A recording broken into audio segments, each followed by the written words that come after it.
I run into the water, grabbed my daughter-in-law by the hand, shouting, "What are you doing?" And she silently throws a picture of my son into the lake. The supernatural, the mystical, and the paranormal can be so close that you may not even realize it. Scary stories seem unreal to us until their characters appear to us in real life. My son married the most beautiful girl in the village. And I'll tell you right away that I was against this marriage. I didn't like the daughter-in-law right away.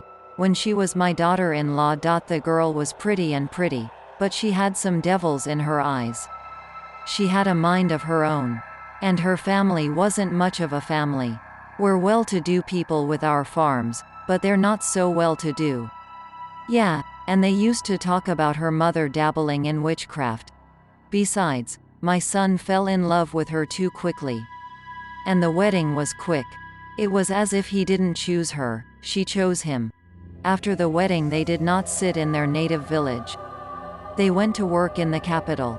My father and I bought him a small apartment there, where they started living. They didn't come home for 3 years. Finally we arrived. My daughter-in-law ran to her folks right away, and I asked my son about his life. I could see that he was not happy. He lost weight, a lot of weight, and lost his face. At first I thought life in town had had an effect on him. But no, turns out he was very worried that things weren't going well at home. And he wouldn't understand the reason why. There's a lot of money in the house, but no happiness.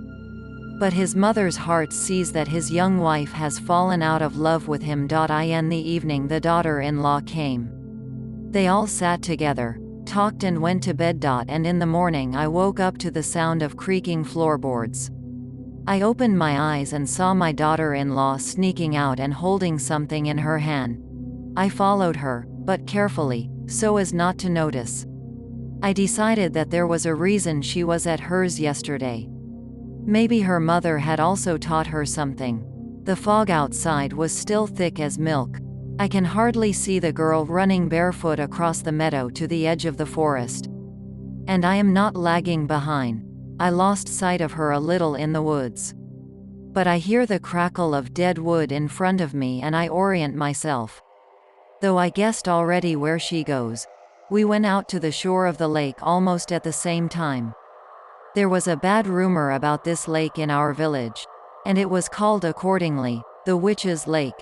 My sister-in-law was waist-deep in the water, holding something in her hands and whispering incomprehensible words. I looked more attentively. It turned out that she had a photo in her hand. I could not see what was on it, but I began to feel frightened. My hands trembled, and I got a sweat on my forehead, and I got goosebumps. Finally, the girl said her last words. And I suddenly felt that here is a need to stop it in any way, because I understand that all this is intended. I ran into the water, grabbed my daughter-in-law's hand and shouted, "What are you doing?" And she silently throws my son's picture into the lake. I saw it when the picture was in the water. But the most terrible and supernatural thing was that the photograph hit the bottom. Then I remembered all the terrible stories about the witches who perform their rituals on the shore of the lake. It was a good thing I had time to put my hands on it. Smoothly my son's picture was on them. I took him out of the water and held him tenderly to me, just as I had when I was a child. I went to the shore, and my daughter-in-law remained standing in the water. By the way, we haven't seen her or her family in the village since. They disappeared in a flash. They even abandoned the house with all their animals.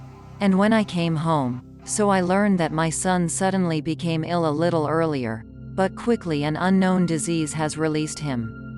I think it was right after I pulled the picture out of the lake. Subscribe to the channel. There will be many more interesting things.